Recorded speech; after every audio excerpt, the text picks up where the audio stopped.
MDH की हल्दी मिर्ची धनिया करे कमाल। ये रंग दे, ये खुशबू दे, ये तीखा, ये कम पड़े। क्या निराला MDH मसाला।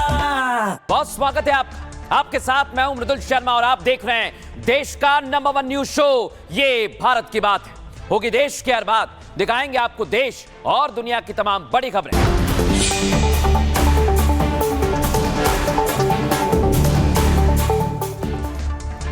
और आज की पहली बड़ी खबर आपको बता रहा हूं, सीधे उत्तर प्रदेश लेकर चलता हूं, जहां पर अगर खुराफात की तो योगी के कमांडो छोड़ेंगे नहीं।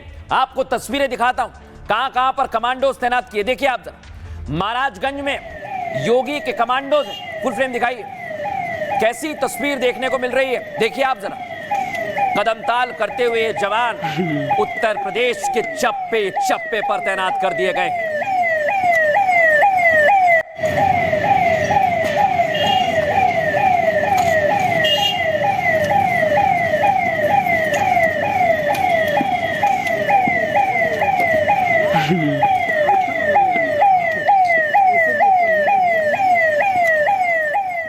अब मैं आपको बताता हूं, अयोध्या में आप देखिए पुलिस ने आज फ्लैग मार्च किया। देख रहे हैं आप, अयोध्या में सेंसिटिव इलाका। दिखाइए जरा तस्वीर।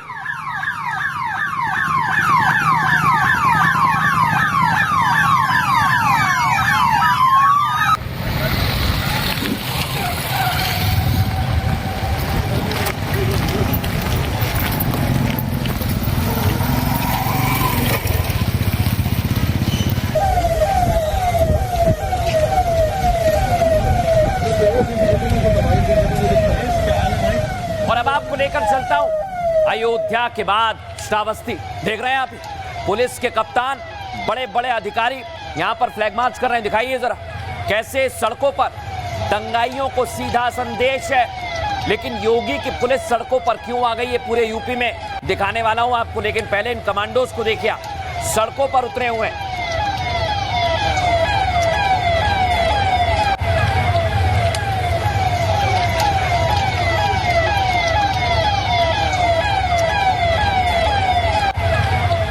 श्रावस्ती की तस्वीर आपने देखी। अब आपको दिखाता हूं कानपुर देहात में। देखिए, रात के वक्त पुलिस गश्त पर है और अलग अलग लोगों को संदेश दिया जा रहा है। देख रहे हैं आप, ये जो कदमताल करते हुए सिपाही तैनात है, ये सड़क मुख्य सड़क है और यहां से हर आने जाने वाले पर नजर रखी जा रही है। आइए अब आपको कानपुर देहात जो आपने तस्वीर देखी उसके बाद दिखाता हूं। संत की कबीर नगर, पूरी जगह संत कबीर नगर में भी पुलिस की नजर है। कमांडोज को आप देखिए, एक भी गली छूटी नहीं है जहां पर योगी के कमांडोज की नजर ना हो। यानी अगर उत्तर प्रदेश में गलती की तो कमांडोज जमकर सबक सिखाने वाले हैं।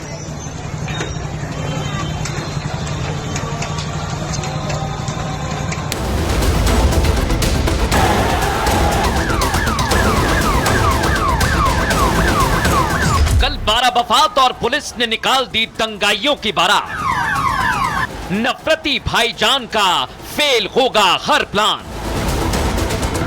बारा वफात पर दंगाइयों का होगा पक्का इलाज। योगी ने मुस्लिम मोहल्ले में उतारे super commando. Message loud and clear, बारा वफात के बहाने गलती मत करना वरना योगी के कमांडो छोड़ेंगे नहीं। दंगों का गढ़ माने जाने वाला उत्तर प्रदेश दंगा मुक्त हो चुका है। ये परंपरा को आपने आगे बढ़ानी है। यहां पर न्याय का शासन हुआ है। उत्तर प्रदेश में मैं पिछले 7 वर्ष से चीफ मिनिस्टर हूं। 7 वर्ष में उत्तर प्रदेश में तो 6.5 करोड़ मुस्लिम आबादी है। आपने कभी वहां दंगा सुना है क्या? 7 वर्ष में कोई दंगा नहीं हुआ। दंगा भी नहीं, कर्फ्यू भी नहीं। दंगाई प्लान डीएक्टिवेट करने के लिए मुस्लिम मोहल्लों पर योगी के जटायु ड्रोन मंडरा रहे हैं। दंगाइयों की टोली पर पुलिस लठ लेकर नजर आ रही है क्योंकि संदेश साफ है, यूपी में नो दंगा। अब मैं आपको बताता हूं कि आखिर योगी ने सड़कों पर पुलिस क्यों उतार दी है और अलग अलग जगह योगी के कमांडो सड़कों पर क्यों आ गए। आइए आपको दिखाते हैं। कल पूरे देश में 12 वफात का त्योहार मनाया जाएगा और 12 वफात पर अक्सर दंगे और बवाल होता है और यूपी में दंगाई एक्टिव ना हो, इसके योगी आदित्यनाथ ने खास इंतजाम किए हैं जो मैं आपको दिखा रहा हूं। योगी के आदेश पर हर जिले में पुलिस फोर्स मार्च कर रही है। जुलूस वाले रास्तों पर हजारों पुलिसकर्मी और योगी के कमांडोज हैं और जितने भी सेंसिटिव जोन है ना दर्शकों, उनकी खास निगरानी हो रही है। कोई बच नहीं पाएगा। ये ड्रोन दिख रहे हैं ना आपको, ये ड्रोन भी आज मैदान में उतार दिए गए संवेदनशील इलाकों में। इन्हीं ड्रोन से निगरानी की जा रही है, कोई बच नहीं पाएगा। साथ ही सोशल मीडिया जो आप मोबाइल पर लगातार रील स्क्रॉल करते हैं और अगर कुछ भी लिखते हैं तो सावधान हो जाइए, क्योंकि 24 घंटे मॉनिटरिंग हो रही है। यानी अफवाहबाजों पर भी पुलिस बड़ी कार्रवाई की तैयारी में है। हजारों सीसीटीवी कैमरे सीधे मॉनिटरिंग उनकी कंट्रोल रूम से हो रही है। पीएसी के हजारों जवान अतिरिक्त तैनात कर दिए गए, यानी कोई गलती होगी तो योगी फिर सबक सिखाएंगे। दंगाइयों और बवालियों से निपटने के लिए यूपी पुलिस को खुली छूट दे दी गई है कि अगर कोई गलती करेगा तो जबरदस्त उस पर एक्शन लिया जाएगा। लेकिन मैं आपको बताता हूं ये क्यों एहतियात बरता जा रहा है। ये आप देख रहे हैं, ये 2024 की तस्वीर आपको दिखा रहा हूं, फुल फ्रेम दिखाइए। ये 12 वफात के त्योहार पर भारी बवाल हो गया था यूपी में और योगी नहीं चाहते कि इसी तरह का बवाल फिर प्रदेश में हो। देखिए जरा कैसे बवाल हुआ।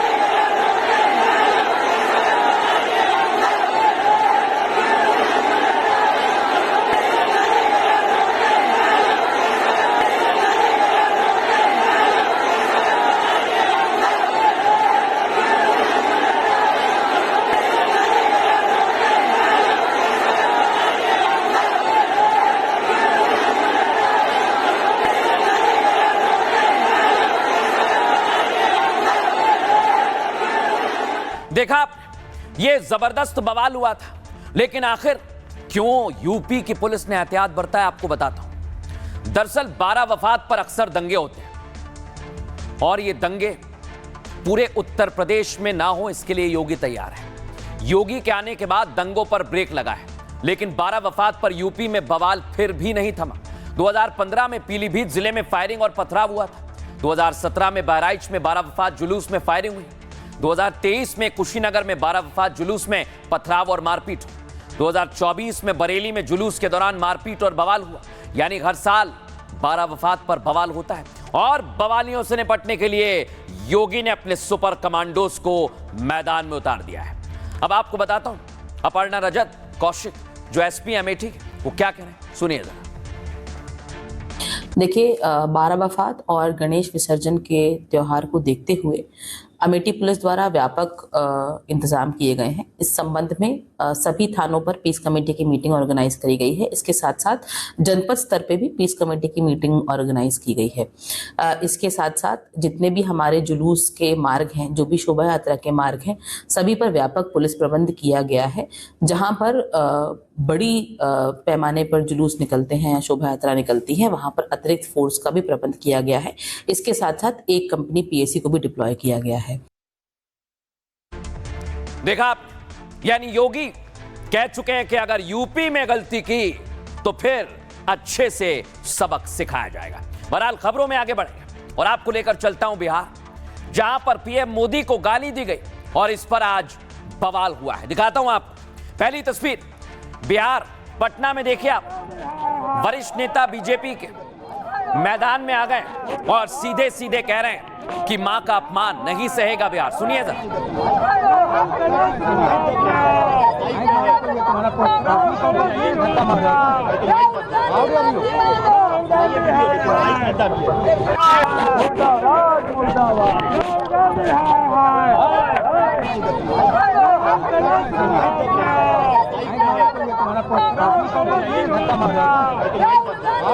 अब मैं आपको दिखाता हूं दानापुर में। देखिए आप, सड़कों पर जबरदस्त प्रदर्शन किया गया, टायर जलाकर। ये प्रदर्शन बीजेपी के नेताओं ने किया है। कई कार्यकर्ता भी मैदान में उतरे और जमकर प्रदर्शन किया गया।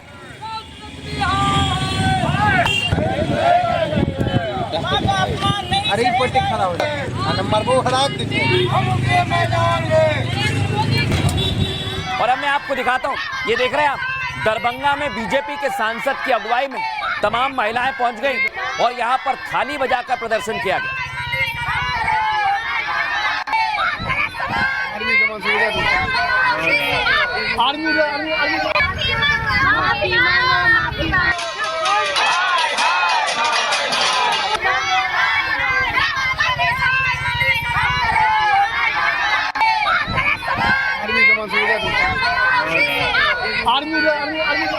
अब मैं आपको दिखाता हूं दरभंगा में। देखें आप, यहां पर महिलाओं ने सड़क जाम कर दी और उन्होंने कहा कि जब तक इस पर एक्शन नहीं लिया जाएगा वो ऐसे ही आवाज बुलंद करते रहेंगे।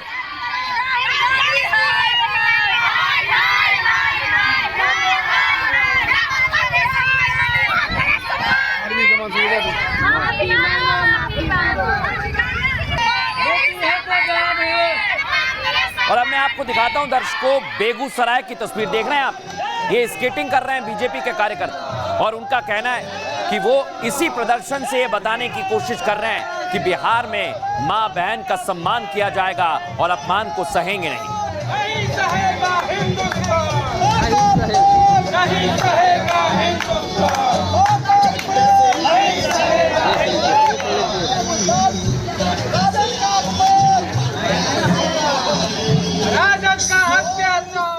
देखा, यानी बिहार के अलग अलग इलाकों में जबरदस्त प्रदर्शन किया जा रहा है। ये देख रहे हैं आप, खेल मंत्री भी आ गए आज प्रदर्शन में और उनकी तस्वीर आपको दिखा रहा हूं। बड़ी संख्या में यहां पर नारेबाजी की गई कार्यकर्ताओं के द्वारा।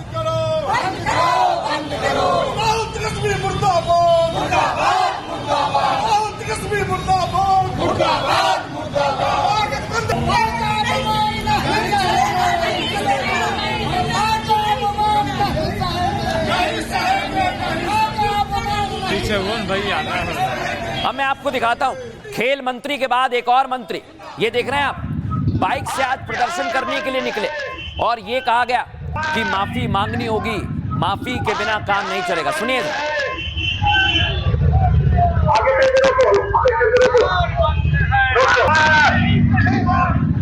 आज बिहार बंद है।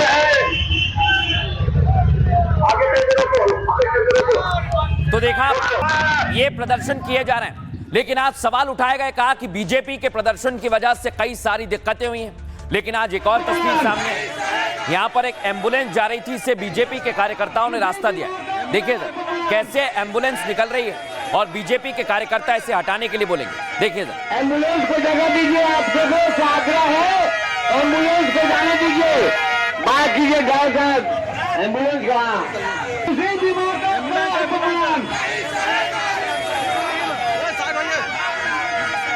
एम्बुलेंस को जगह दीजिए, आप सबों से आग्रह है, एम्बुलेंस को जाने दीजिए, बात कीजिए गाँव साहब, एम्बुलेंस कहाँ? किसी भी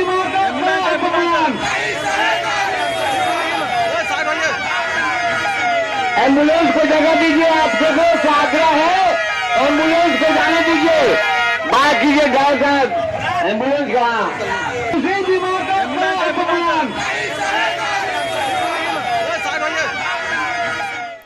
और आपको बता दें, ये प्रदर्शन इसलिए किया जा रहा है क्योंकि बिहार में कांग्रेस और आरजेडी के मंच से पीएम मोदी और उनकी माताजी को गाली दी गई और इसके बाद पीएम ने कहा कि ये हर मां का अपमान है। उसके बाद विरोध तेज हो गया। अगली तस्वीर दिखाई, ये वोटर अधिकार यात्रा के दौरान आरजेडी और कांग्रेस का मंच सजा हुआ था, वहीं से पीएम मोदी और उनकी मां को गाली दी और इसी पर बिहार में जमकर बवाल हो रहा है।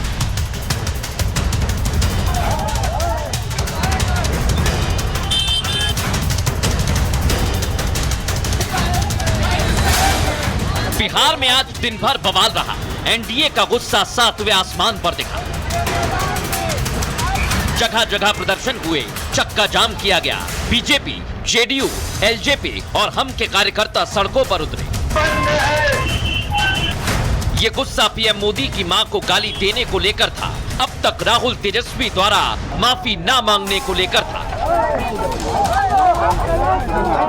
इसे कहते हैं बेशर्मी, इसे कहते हैं मां के तिरस्कार करने की अहंकार। तेजस्वी यादव, राहुल जी, अगर भाजपा का दूर का भी कार्यकर्ता ऐसे शब्दों का प्रयोग करता ना, हम कार्रवाई कर देते। कांग्रेस और राजद जैसे दल हैं जो हमारी माताओं बहनों को गाली देने का काम करते हैं। लेकिन राहुल बेपरवाह है। तेजस्वी को कोई फर्क नहीं पड़ता, वो अलग तर्क दे रहे हैं, गाने की शूटिंग में लगे हुए हैं।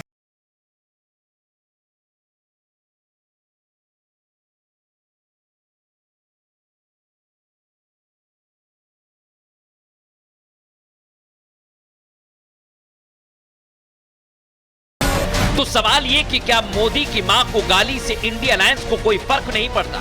सवाल ये भी कि आखिर इंडिया अलायंस अपनी जिम्मेदारी से क्यों भाग रहा है? और सवाल ये भी कि लालू इसे बिहार गुजराती का मुद्दा क्यों बना रहे हैं? क्या अब मां की गाली के लिए बिहार वर्सेस गुजरात की सियासत होगी? बिहार में आरजेडी कांग्रेस के मंच से मेरी मां को गालियां दी गई।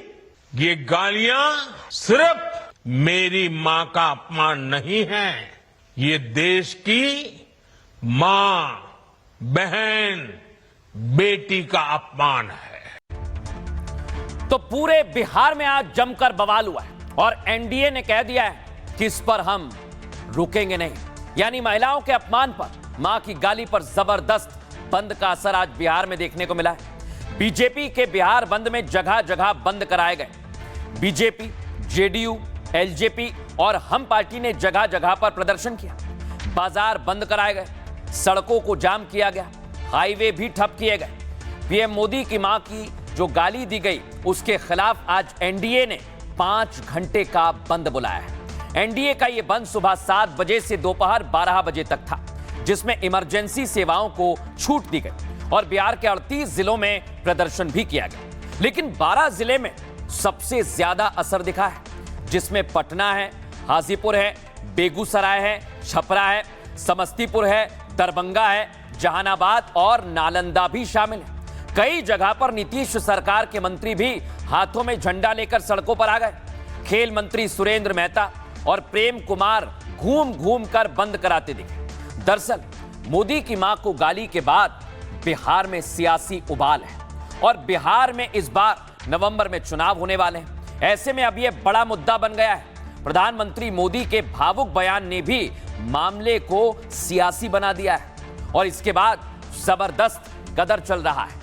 लेकिन आपको बताता हूं कि इसे लेकर एक नया रंग देने की कोशिश की जा रही है और तमाम सियासी दल के नेता अलग तरह से इस पर बवाल कर रहे हैं। आइए आपको बताता हूं कौन सा नेता क्या कह रहा है। सबसे पहले आते हैं लालू प्रसाद यादव। वो लिखते हैं, क्या प्रधानमंत्री ने भाजपाइयों को आदेश दिया है कि आज पूरे बिहार और बिहारियों की माताओं, बहनों और बेटियों को गाली दो? गुजराती लोग बिहारियों को इतना क्यों परेशान कर रहे हैं? सोचिए आप, ये एंगल बदल गया है। बिहार वर्सेस गुजराती कर रहे हैं और चुनौती दे रहे हैं कि ये बिहार है, बिहार। बीजेपी के गुंडे मामूली जो मवाली हरकत कर रहे हैं और छात्राओं, गर्भवती महिलाओं को परेशान कर रहे हैं, बुजुर्गों और पत्रकारों को गालियां दे रहे हैं, उनके साथ हाथापाई और दुर्व्यवहार कर रहे हैं। क्या ये उचित है? इसका जवाब दिया जा रहा है। वो कह रहे हैं कि ये शर्मनाक है। और इसका जवाब कौन दे रहे हैं? सम्राट चौधरी। जिस देश को भारत माता कहते हैं, जहां मातृशक्ति की पूजा की जाती है, यहां तक कि शत्रु की मां को भी प्रणाम किया जाता है, उस महान देश में पीएम मोदी की स्वर्गीय माताजी को कांग्रेस और आरजेडी के मंच से गाली देना दर्शाता है कि ये लोग किस कुंठा से ग्रसित हैं। ऐसे गालीबाजों को बिहार नहीं सहेगा। फिर आता नंबर सोनिया गांधी। वो कह रही हैं, संसदीय दल में भी तो एक मां ही हूं। मुझे कांग्रेस की विधवा कहा गया, मुझे आज भी विदेशी कहा जाता है। बीजेपी के लोग बार बार अपमान करते हैं। मैंने अपनी सास और पति को शहीद होते देखा है। मुझे भारत से उतनी ही मोहब्बत है जितनी मां से है। मैं चाहूं तो विदेश लौट सकती थी, लेकिन मैंने ऐसा नहीं किया। योगी आदित्यनाथ ने भी इस पर कहा है। योगी आदित्यनाथ ने कहा, प्रधानमंत्री जी की मां के प्रति जिस प्रकार के शब्दों का प्रयोग कांग्रेस और आरजेडी के नेताओं के मंच से हुआ है, यह हर मां का अपमान है। यह 140 करोड़ भारतीयों का अपमान है। अब आपने देखा, इस पर जबरदस्त सियासत हो रही है। लेकिन अब मैं आपको बताता हूं राहुल और तेजस्वी को लेकर लोग क्या कह रहे हैं, सुनिएगा। उत्तर अधिकार यात्रा तेजस्वी जी की थी ना, राहुल जी का था ना, उसी में गाली दी गई है और इस गाली और इस अपमान का बदला बिहार की जनता ले रही है। माताएं बहनें सब सड़कों पर है। ये फितरत है। राहुल गांधी से लेकर तेजस्वी यादव से लेकर कांग्रेसियों के लगातार माननीय प्रधानमंत्री जी के ऊपर अभद्र टिप्पणियां करने का काम करें। प्रधानमंत्री हमारे सुरक्षित नहीं है तो हम लोग महिला कहाँ सुरक्षित है? ये नारी शक्ति का हुंकार है, ये नारी शक्ति का अपमान है और ये देश और बिहार की हर बेटी और हर माँ और हर बहन का अपमान है। बिहारी सब कुछ बर्दाश्त कर सकता, माँ का अपमान बर्दाश्त नहीं कर सकता। मंच पे चढ़ के कोई गाली दे रहा है तो एक साजिश के तहत वो गाली दिलवाते हैं और वो हमेशा बने रहना चाहते हैं। और वोटर अधिकार रैली की बात करते वो पूरी तरह से फ्लॉप हो गया है उनका। ना तो वो माफी मांग रहे हैं और ना वो जिम्मेदारी ले रहे हैं। ये बड़े शर्म की बात। बिहार का या भारत का माँ का अपमान नहीं सहा जाएगा, उसके लिए हम लोग आज चक्का जाम किए हैं, सड़क पर उतरे हैं। माँ का अपमान एक देश का अपमान है, सभी का माँ है और उससे संदेश देना चाहते हैं कि कभी भी इस तरह का अमर्यादित भाषा का प्रयोग किसी भी पार्टी द्वारा नहीं किया जाए, ताकि माँ का जो है मान सम्मान देश में जो है अपना बढ़ा रहे हैं। माँ का अपमान सबकी माँ का अपमान होता है और जो हमारा देश है वो संस्कृति से भरा हुआ है। भारत को भी हम माता का दर्जा देते हैं। सुना आपने, भारत में देवी माना जाता है, महिला को सम्मान किया जाता है, लेकिन बिहार में जैसे ही अपमान हुआ पीएम मोदी ने भी मां को भगवान की प्रतिमूर्ति बताया। सुनिए सर। हर मां अपने बच्चों को बहुत तपस्या करके पालती है। यहां मेरे सामने बैठी हुई हर मां उतनी ही लगन से, उतनी ही तपस्या से अपने बच्चों को पालती है। बिहार में आरजेडी कांग्रेस के मंच से मेरी मां को गालियां दी गई। ये गालियां सिर्फ मेरी मां का अपमान नहीं है, ये देश की मां, बहन, बेटी का अपमान है। मेरी उस मां को जिसका राजनीति से कोई लेना देना नहीं, जिसका शरीर भी अब नहीं है, मेरी उस मां को आरजेडी कांग्रेस के मंच से भद्दी भद्दी गालियां दी गई। आइए अब मैं आपको दिखाता हूं दर्शकों, क्योंकि कई जगह प्रदर्शन को लेकर अलग अलग बातें की गई, लेकिन आज प्रदर्शन के दौरान कुछ लोग और पहुंच गए और दावा किया जा रहा है, देख रहे हैं आप, ये महिला, दावा किया जा रहा है कि इस महिला ने फिर से गाली दी, लेकिन ये महिला कह रही है कि मैं शिक्षिका हूं। सुनिए जरा वहां पर क्या हुआ।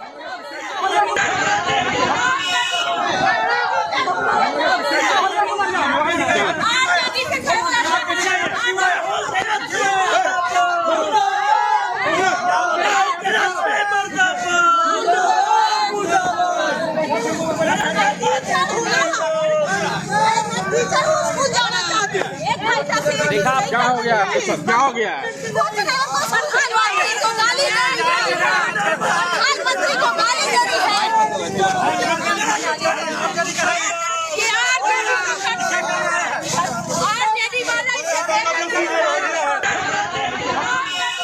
तो दावा किया गया कि ये महिला गाली दे रही थी, महिला अपने आप को शिक्षिका बता रही है। और इधर देख रहे हैं आप सोशल मीडिया पर इंडिया अलायंस को लग रहा है कि ये मुद्दा बड़ा हो रहा है, तो वो भी इस मुद्दे पर कैसे सोशल मीडिया पर पोस्ट कर रहे हैं। सोनिया गांधी का पोस्ट है जिसमें वो बता रही हैं कि मैं भी मां हूं। लेकिन सोचिए आप जरा, सिर्फ यहां तक बात नहीं रुकी है, अब एक तरफ मां के अपमान पर बंद बुलाया गया, सियासत हो रही है, तो उधर आप देखिए लालू यादव गुजराती वर्सेस बिहारी करने में लगे हुए हैं। यानी दो प्रदेश जो देश के अंदर ही हैं, सभी भारतीय हैं, लेकिन गुजराती और बिहारी का मसला उलझा रहे हैं। इसका सीधा मतलब यह है कि इस समय गालीबाजी पर कोई एक्शन तो हो नहीं रहा है, ऊपर से इंडिया अलायंस अलग अलग तरह के तर्क दे रहा है, कहीं बिहार और गुजरातियों को आमने सामने लड़वा रहा है। लेकिन आपको बताता हूं कि इंडिया अलायंस कर क्या रहा है, दिखाइए जरा। 27 अगस्त को मोदी की मां को गाली दी गई और बिहार के दरभंगा में राहुल गांधी का ऐसा ही मंच था। राहुल और तेजस्वी की वोट यात्रा के मंच से यह घटना घटी 27 अगस्त की देर रात। ये दिख रहा है आपको, यही है वो रिजवी जिसने मोदी की माताजी को गाली दी। इसको गिरफ्तार किया गया 28 अगस्त को पटना में राहुल गांधी के खिलाफ भी शिकायत की गई। बीजेपी कार्यकर्ताओं ने पटना में एक थाने में शिकायत दर्ज कराई और इतना ही नहीं, पटना में कांग्रेस ऑफिस के सामने बीजेपी के कार्यकर्ता आपस में भिड़ गए। राजधानी पटना के सिविल कोर्ट में भी मानहानि की याचिका दी गई। राहुल गांधी, तेजस्वी यादव और मुकेश सैनी को आरोपी बनाया गया। पटना सिविल कोर्ट में भी इस मामले में 10 सितंबर को सुनवाई होगी और प्रधानमंत्री ने भावुक होकर मां के अपमान पर नाराजगी जताई, लेकिन इंडिया अलायंस में इस पर कोई पछतावा नहीं दिखता है। ऐसे में सवाल यह कि क्या ये सब जानबूझकर किया गया है? क्योंकि पहले ऐसी घटना से इनकार किया गया, फिर मीडिया में खबर आई तो कहा गया कि यह तो बहुत बड़ी साजिश है, फिर गालीबाज को, ये रिजवी को बीजेपी का कार्यकर्ता बता दिया। अब जब सच्चाई सामने आई तो कोई एक्शन नहीं लिया गया है। आरोपी रिजवी को ना तो बर्खास्त किया है, ना पार्टी से सस्पेंड किया, और इस घटना के लिए ना राहुल गांधी ने माफी मांगी, ना लालू प्रसाद कुछ बोले, ना तेजस्वी कुछ बोले। नतीजा रहा कि बीजेपी और कांग्रेस के कार्यकर्ता आपस में भिड़ गए। 29 अगस्त को राहुल ने लिखा, सत्यमेव जयते, मोदी की मां को गाली पर उन्होंने कुछ नहीं बोला। तेजस्वी यादव ने गाली को गलत जरूर बताया, आरोपी को बीजेपी का बता दिया, और इंडिया अलायंस अब भी रिजवी पर चुप है, वो कुछ बोल नहीं रहा है, बचाव में जुटा हुआ है। इसका सीधा मतलब ये, आरोपी का नाम मोहम्मद रिजवी है, क्या इसलिए डर लग रहा है? और इसी पर सवाल खड़े हो रहे हैं, इसी पर सियासी वार पलटवार भी हो रहा है। सुनिए जरा कौन सा नेता क्या कह रहा है। कितना गिरेंगे? तेजस्वी राहुल जी के मंच से उनकी मां को इतनी भद्दी गाली दी गई कि आप अभी तक उसको दिखा नहीं पाते हैं। अभी तक आपने माफी नहीं मांगा, सॉरी नहीं कहा। तेजस्वी जी, राहुल जी, अगर हमारा दूर का भी कार्यकर्ता किसी के बारे में ऐसा बोलता तो हम कार्रवाई करते और क्षमा मांगते। प्रधानमंत्री मोदी जी अपनी मां का इस्तेमाल आज भी कर रहे हैं। अगर मां को लेके किसी ने आप शब्द कहे, वो बंदा आपकी कस्टडी में है, आप उसको सजा दीजिए ना, कानून उसको सजा देगा। उसने गलत किया, उसको अपने हरकत का अंजाम भुगतना चाहिए। उस रैली में ना राहुल जी थे, ना तेजस्वी जी थे, ना कोई बड़ा नेता था कांग्रेस का। कोई भी मां हो, मां को गाली बकने का जो ये परंपरा आरजेडी कांग्रेस के लोगों ने शुरू किया है, भगवान भी इनको माफ नहीं करेंगे।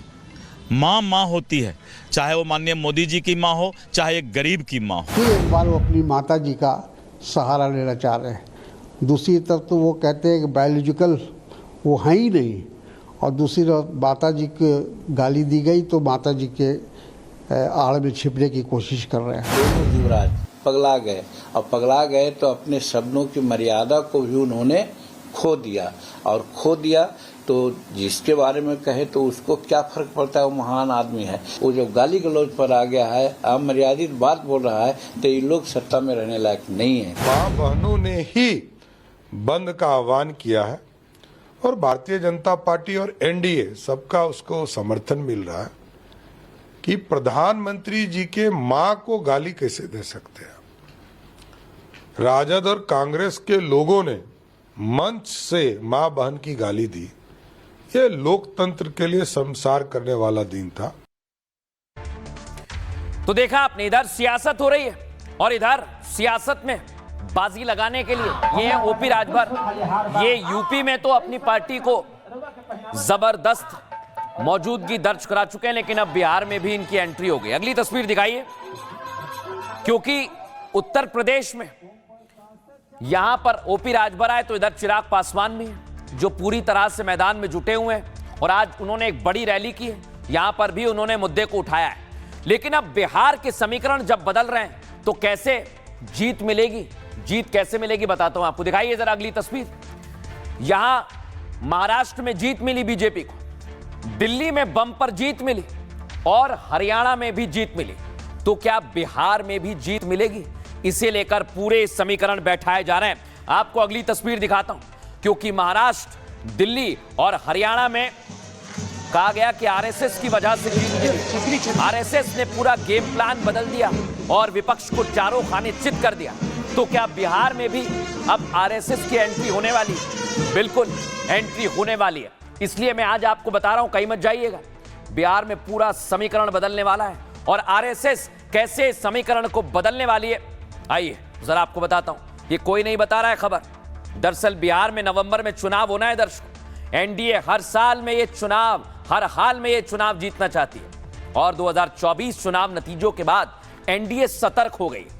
2024 लोकसभा चुनाव में बीजेपी की 60 सीटें कम हो गई थी और बीजेपी को साथी दलों के साथ मिलकर सरकार बनानी पड़ी, जिसके बाद आरएसएस ने मोर्चा संभाला। बीजेपी महाराष्ट्र, दिल्ली और हरियाणा में जीती। अब बिहार में एनडीए की मदद के लिए आरएसएस मैदान में उतर गई। खबर यह है कि आरएसएस ने 10,000 कार्यकर्ताओं को बिहार भेज दिया है और आरएसएस ने बिहार को 2 जोन में बांटा है, उत्तर और दक्षिण। उत्तर बिहार का सेंटर होगा मुजफ्फरपुर, जबकि दक्षिण बिहार का सेंटर पटना को रखा गया और आरएसएस के ये कार्यकर्ता 2 महीने बिहार में सक्रिय रहेंगे। इनके अलावा बिहार में आरएसएस के अपने कार्यकर्ता भी हैं। ये कार्यकर्ता 10 से 15 ग्रुप में टारगेट पर काम कर रहे हैं। ये लोग घर घर जाएंगे, गांव-गांव में जाकर ऐसे वोटर्स से मिलेंगे, चाय की दुकान, सार्वजनिक स्थल, मंदिरों में भी लोगों से मिल रहे हैं।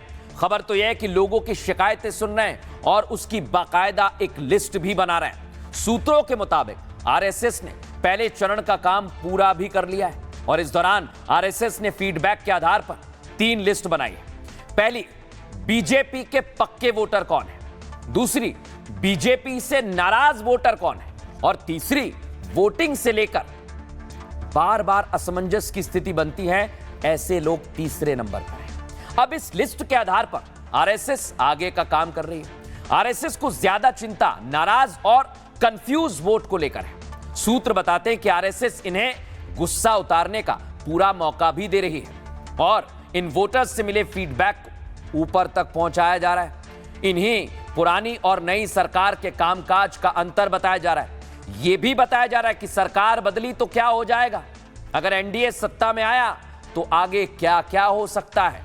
मतलब उनका गुस्सा कम करना है, उनके अंदर उम्मीद जगाई जा रही है और संघ के ज्यादातर कार्यकर्ता गांव से आते हैं, इसलिए वो प्रभावी दिख रहे हैं। दर्शकों सोचिए, आप पूरी तैयारी कर ली, लेकिन अब मैं आपको बताऊंगा कि आखिर कैसे संघ ने बाकी राज्यों में जीत दिलाई थी और इस बार बिहार में भी वही तस्वीर देखने को मिलेगी। दिखाइए जरा आरएसएस की हैट्रिक।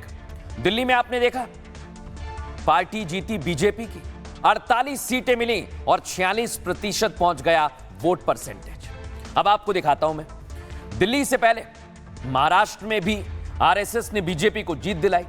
235 सीटें, सोचिए आप जरा, 235 सीटें दिलाई और 49% वोट का मार्जिन आप देख रहे हैं, पूरा आधा आरएसएस की वजह से हो पाया है। अब एक और राज्य हरियाणा, जहां तो कहा गया कि उलटफेर कर दिया है, यहां पर भी 46 सीटें जिताई और 40% वोट परसेंटेज आया है, लेकिन कहा गया कि ये सब कुछ आरएसएस ने किया है। अब इसे लेकर बिहार में भी तैयारी है कि बिहार में एनडीए की फिर से सरकार बनाया जाए। अब सबसे बड़ी बात तो यह है कि अगर आरएसएस मैदान में आ गई तो उसके बाद कैसी तस्वीर देखने को मिलेगी, यह हम आपको बताएंगे। लेकिन खबरों में आगे बढ़ेंगे और आज आपके काम की खबर लेकर आया हूं और यह तो आपको आज जरूर देखना होगा, क्योंकि आम आदमी के लिए मोदी 3.0 ने बड़े ऐलान कर दिए हैं। लेकिन ये ऐलान क्या है, लोग कितने खुश हैं, पहले जरा आप वो देख लीजिए।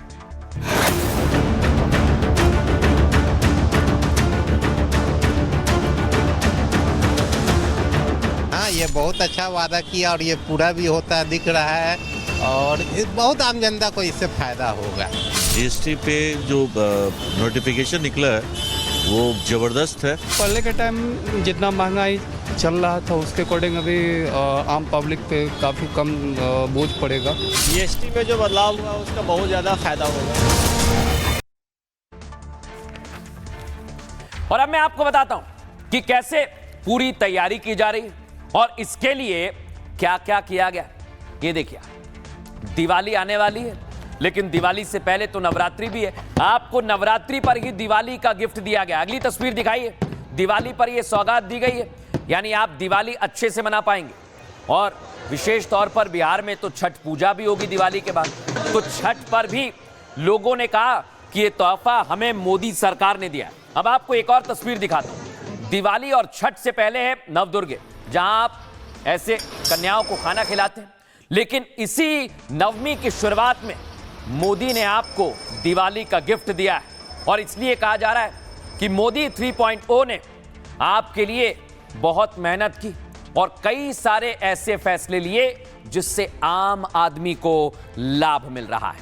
लेकिन आप सोचिए, सिर्फ बात जीएसटी जीएसटी जीएसटी आप तो यही सुन रहे हैं, लेकिन मैं आपको बताऊंगा मोदी ने आपको दिवाली का और कौन सा तोहफा दिया है। पहले देखिए रिपोर्ट।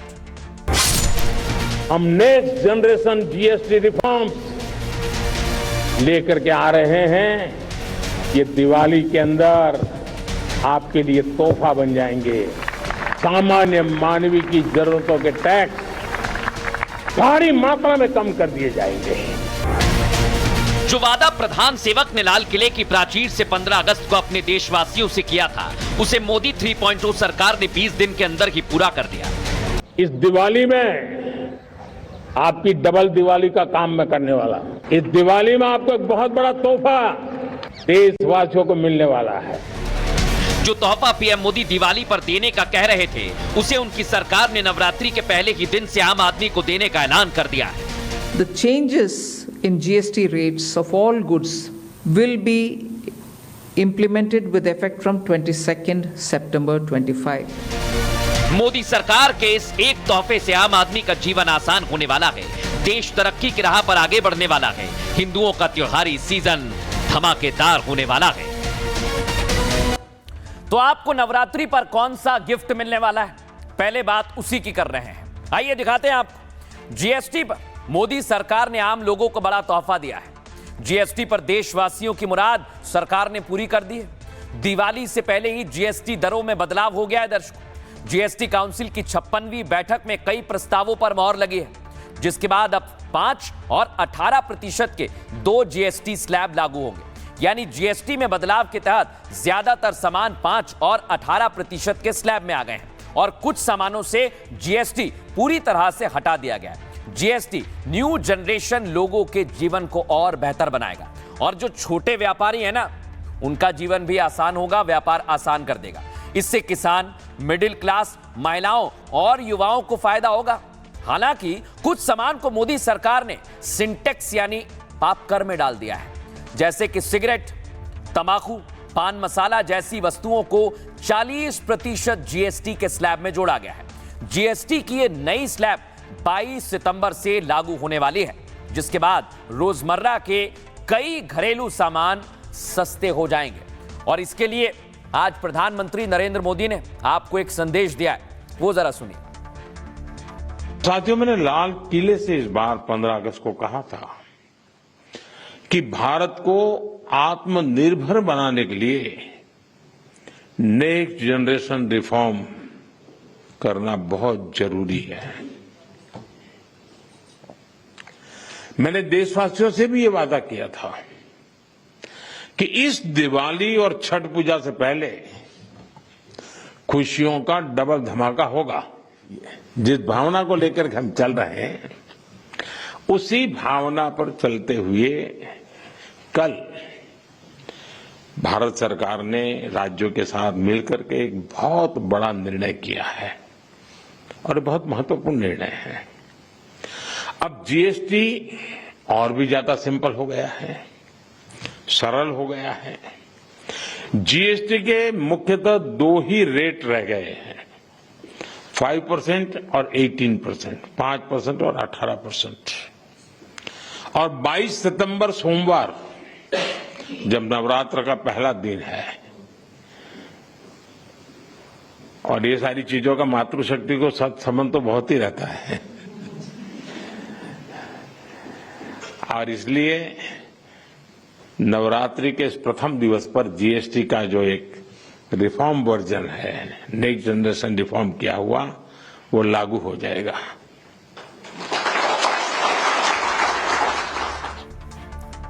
अब आपको बताने वाला हूं क्या क्या सस्ता हो गया है, क्योंकि आपको खरीदारी भी तो करनी है। ये देखिए, TV, AC, dish washing machine सस्ती हो गई। अगली तस्वीर दिखाइए।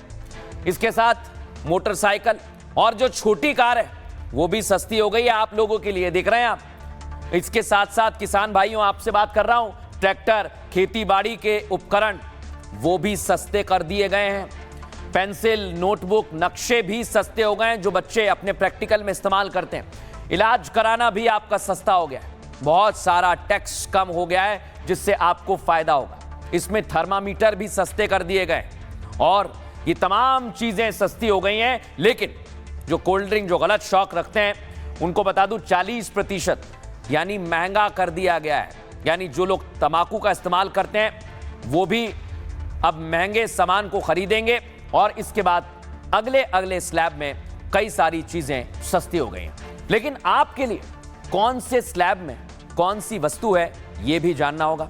तो आइए आपको दिखा देता हूं बिना देर की।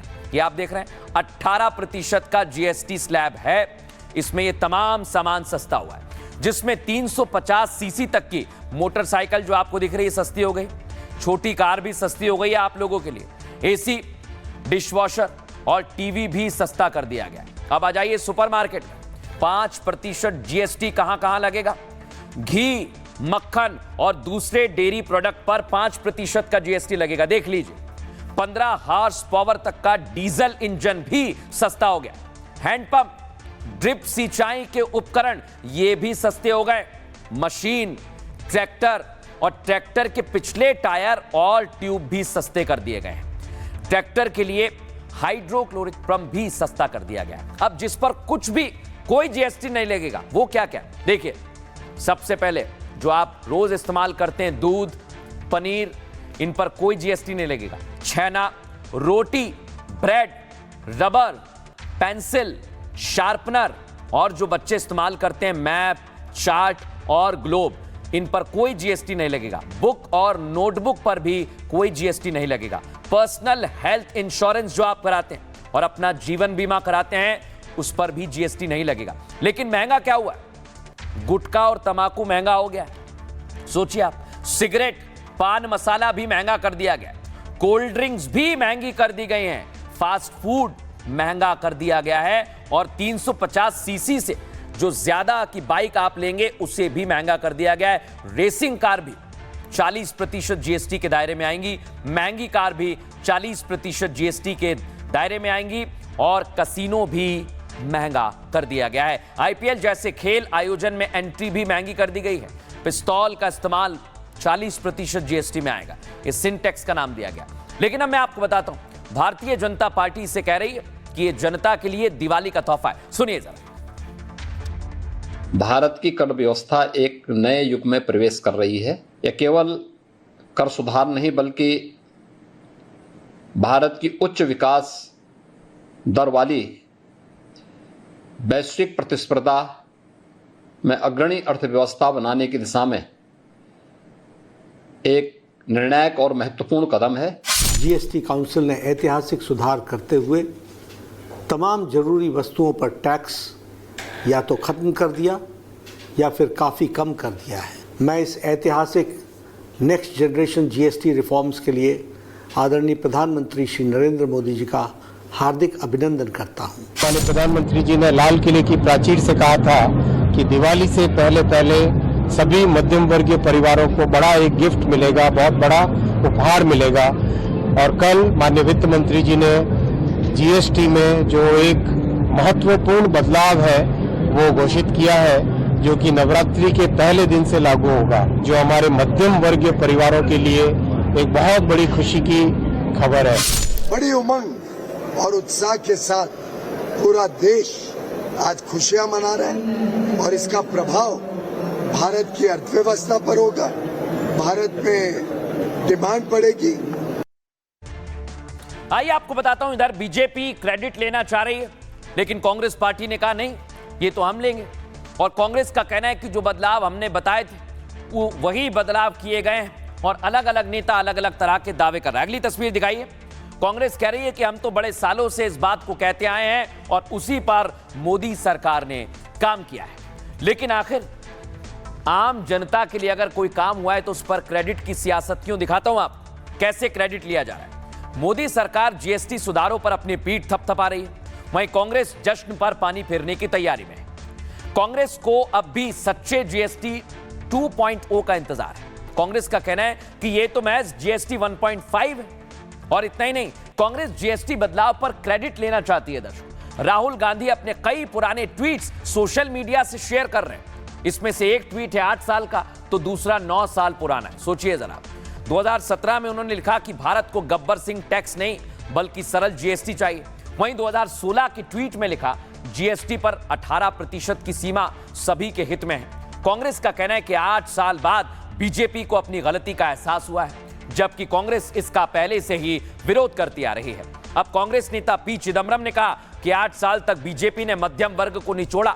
वहीं जयराम रमेश ने पूछा, क्या जीएसटी परिषद मात्र एक औपचारिकता रह गई है? अब इसे लेकर जबरदस्त बवाल हो रहा है। लेकिन आपको बताता हूं कि कैसे बार बार बवाल की तस्वीर देखने को मिल रही है। इधर 6 महीने में कांग्रेस चाहे बवाल करे, मोदी सरकार ने आपको 2 तोहफे दिए। पहले आपको टैक्स स्लैब में बढ़ोतरी की और 6 महीने में आपको दूसरी बार ये तोहफा दिया है। लेकिन मैं आपको बताता हूं दर्शक कि पूरी तैयारी की गई है। मोदी सरकार ये चाहती है कि आम आदमी यानी मिडिल क्लास को राहत दी जाए। दिखाते हैं आपको क्या क्या हुआ है। मोदी सरकार ने मिडिल क्लास की लॉटरी लगा दी है। दर्शक, बीते 6 महीने में आम आदमी को 2 बड़े तोहफे मिले।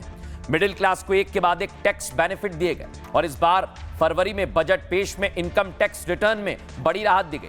12 लाख तक इनकम टैक्स फ्री कर दी गई। फिर उसके बाद रेपो रेट में कटौती हुई। सरकार इस साल रेपो रेट में कई बार कटौती कर चुकी है।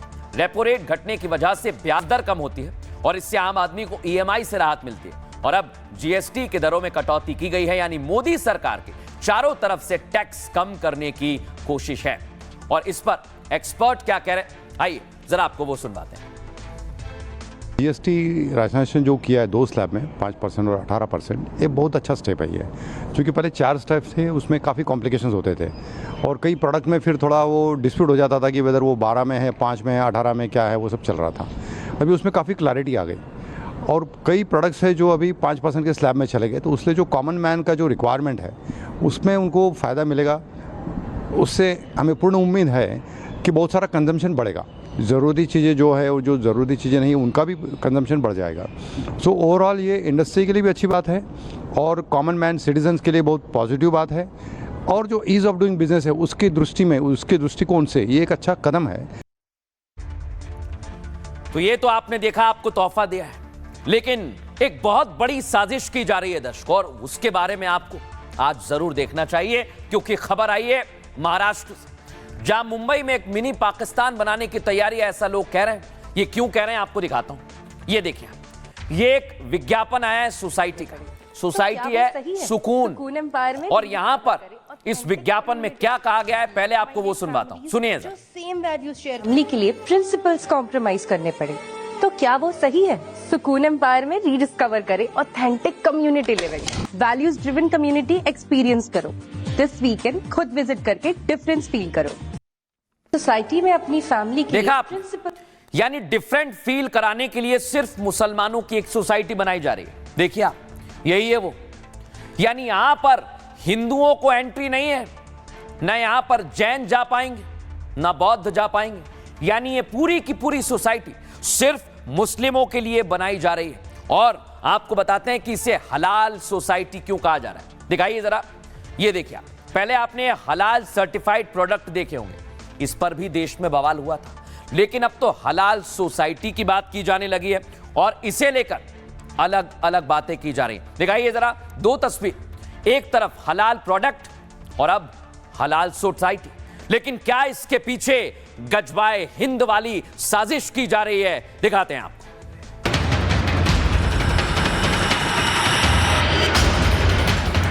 क्या मुंबई को मिनी पाकिस्तान बनाने की तैयारी हो गई है? क्या भारत में गजवाए हिंद का खेल शुरू हो गया है?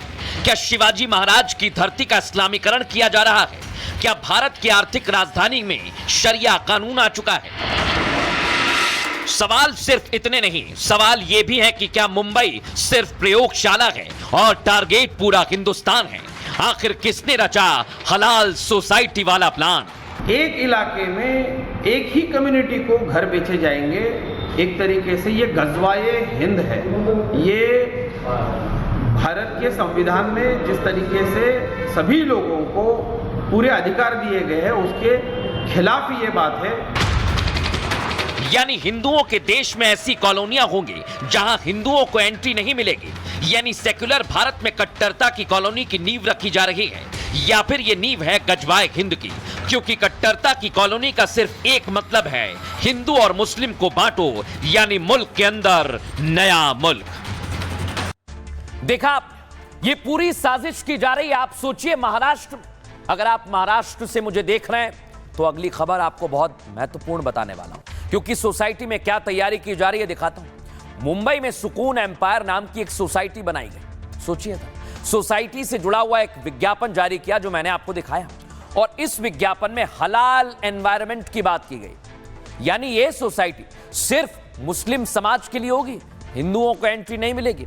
इस सोसाइटी में हिंदू धर्म वालों को दूर रखा जाएगा, कोई एंट्री नहीं मिलेगी। जैन धर्म, बौद्ध धर्म और पंजाबी किसी को इजाजत नहीं होगी। सोसाइटी में बच्चों को हलाल माहौल में पालने की तैयारी है, यानी सोसाइटी का इस्लामीकरण किया जा रहा है। इसका मकसद मुस्लिम समुदाय का वर्चस्व स्थापित करना है, क्योंकि विज्ञापन में जितना कहा गया उससे भी गहरे संदेश मिलते हैं।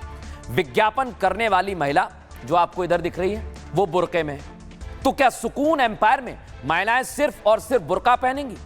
क्या हलाल सोसाइटी में शरिया कानून लागू कर दिया जाएगा? इतना ही नहीं, विज्ञापन में बच्चों को टोपी में दिखाया गया है। सोचिए जरा, जबकि सोसाइटी के अंदर मस्जिद भी दिखाई गई है, और एक ऐसा मिनी देश बसाया जा रहा है जो मुस्लिम देश जैसा होगा। यानी पूरी की पूरी तैयारी की जा रही है। हमारे सहयोगी सत्यप्रकाश की वहां से रिपोर्ट देखिए। मुंबई सटे मीरा रोड में भी कर्जत की तरह यहाँ पर बिल्डर ने एक समुदाय की तस्वीर लगाई गई। देख सकते हैं किस तरह से एक मुस्लिम परिवार का तस्वीर लगाया गया है, घर बेचने की कोशिश किया जा रहा है, और यहाँ के लोग विरोध कर रहे हैं जो हिंदू समाज के लोग हैं। ये तस्वीरें देख सकते हैं किस तरह से ये मुंबई सटा मीरा रोड है, और मीरा रोड में बिल्डर ने मुस्लिम समुदाय के या परिवार के एक फ़ोटो लगाया है, और फोटो लगाकर घर बेचने की कोशिश किया जा रहा है। अब मैं आपको दिखाता हूं, इसे लेकर बाकायदा एनएचआरसी ने भी संज्ञान लिया। ये देखिए आप, बाकायदा महाराष्ट्र सरकार को नोटिस जारी किया है, और ये नोटिस जारी कर जवाब भी मांगा गया है। लेकिन आपको बताता हूं कि आखिर नोटिस जारी किया गया है और यह हलाल क्या होता है। एनएचआरसी का नोटिस मिल गया है। सबसे हैरान करने वाली बात तो यह कि पूरा हलाल प्लान रेडी हो गया और अफसर सोते रहे। अब एनएचआरसी ने महाराष्ट्र सरकार को नोटिस भेजा और 2 हफ्तों के अंदर एक्शन रिपोर्ट मांगी है महाराष्ट्र सरकार से। लेकिन आप सोचिए, ये हलाल क्या होता है? ये हलाल की जो बात कर रहे हैं आप, सोचा है कभी आप? हलाल को लेकर भी अलग अलग तरह की बातें की जा रही। लेकिन मैं आपको बताता हूं आखिर ये हलाल सर्टिफाइड एनवायरनमेंट क्यों कहा जा रहा है। दिखाता हूं आपको। हलाल का अर्थ अलग अलग तरह से और इस्लामिक तौर पर मान्य हो, यह कहा गया है। जो हलाल सिर्फ मीट या किसी प्रोडक्ट तक अब सीमित नहीं रह गया है। हलाल सोसाइटी का मतलब जहां इस्लामी मूल्यों का पालन किया जाएगा, वो माहौल जहां इस्लामी नीतियां, रीतियां और मजहबी शुद्धता मिले। यानी ऐसी जगह जहां होली दिवाली नहीं बल्कि सिर्फ ईद बकरीद जैसे त्योहार मनाए जाएंगे, और ऐसी जगह जहां पर लोग इस्लामी कानून कायदों को माने। यानी वो माहौल जहां हिजाब, नमाज और हलाल खाना सब कुछ मौजूद हो। अब आप बताइए, इस सेक्युलर भारत में मिनी पाकिस्तान या मुस्लिम देश बसाना नहीं हुआ तो क्या हुआ? इसे लेकर सियासी आवाज भी उठ रही है। सुनिए जरा कौन सा नेता क्या कह रहा है। फिल्म्स में ऐसे दर्शाया गया है कि ये प्रोजेक्ट सिर्फ एक समुदाय के लोग ही खरीद सकते हैं और सिर्फ एक समुदाय के लोग इस प्रोजेक्ट में रह सकते हैं, जो बिल्कुल गलत है। हम ये बिल्डर्स से और डेवलपर से आग्रह करेंगे कि ऐसे जो फिल्म्स है वो तुरंत वापस ले ले, विड्रॉ कर ले। ये यहाँ तक रुकने वाला विषय नहीं है। आज आप बोल रहे हैं कि आपको घर ऐसे चाहिए जहाँ केवल मुसलमान रहते हो, कल आप बोलोगे आपको स्कूल ऐसे चाहिए जहाँ केवल मुसलमान पढ़ते हो, फिर आप बोलोगे आपको डॉक्टर ऐसे चाहिए जो केवल मुसलमान हो, फिर बोलोगे कि आपको बस ड्राइवर मुसलमान चाहिए, फिर बोलोगे ऑटो रिक्शा मुसलमानों का चाहिए, फिर बोलोगे ट्रेन मुसलमानों की चाहिए। तो ऐसे ऐसे करके तो एक दिन बोलोगे कि महाराष्ट्र में मुसलमानों का स्टेट अलग बना दो। ये गंभीर किस्म की बीमारी है। अब मैं आपको बताता हूं एक ऐसी खबर जो अखिलेश यादव की टेंशन बढ़ाने वाली। उनका कैश पकड़ा गया है। दिखाता हूं आपको अखिलेश का कैश है कौन। ये आप देखिए, योगी की पुलिस ने ढूंढ निकाला अखिलेश का कैश। कैसे इसे पकड़ा गया पहले देखिए जरा।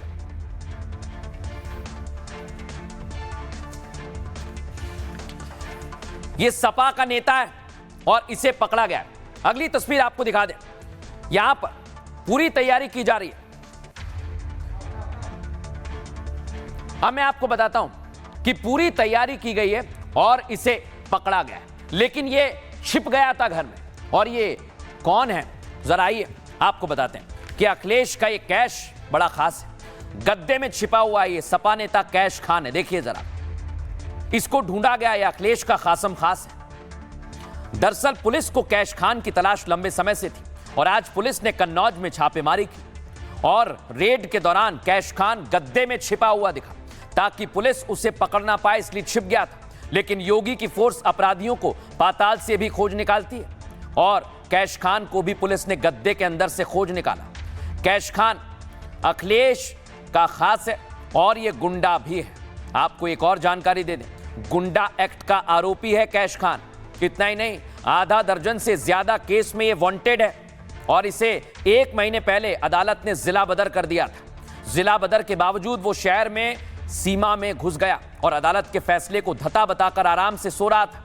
लेकिन योगी की फोर्स ने जैसे ही खबर मिली उसे धर दबोचा और गद्दे के पीछे कैसे निकाला यह आपने देख लिया। यानी उत्तर प्रदेश में अपराधी चाहे सपाई हो या फिर कोई और, कार्रवाई जबरदस्त की जाएगी। बहरहाल आज सूत्र आपको सुनना चाहिए। जो लोग उदास हैं वो जरूर सुने। कोशिश कर, हल निकलेगा।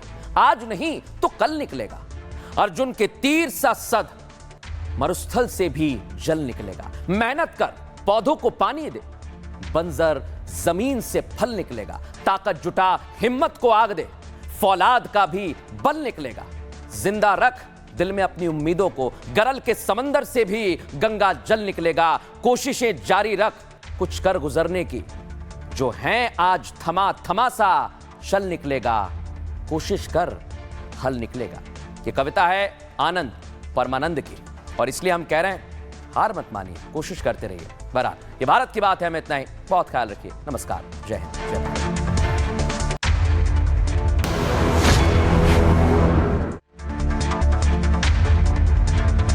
अब आया असली स्वाद। अब आया स्वाद। जब स्वाद के पड़े हो लाले तो MDH का चंकी चाट मसाला डालें। MDH का चंकी चाट मसाला। MDH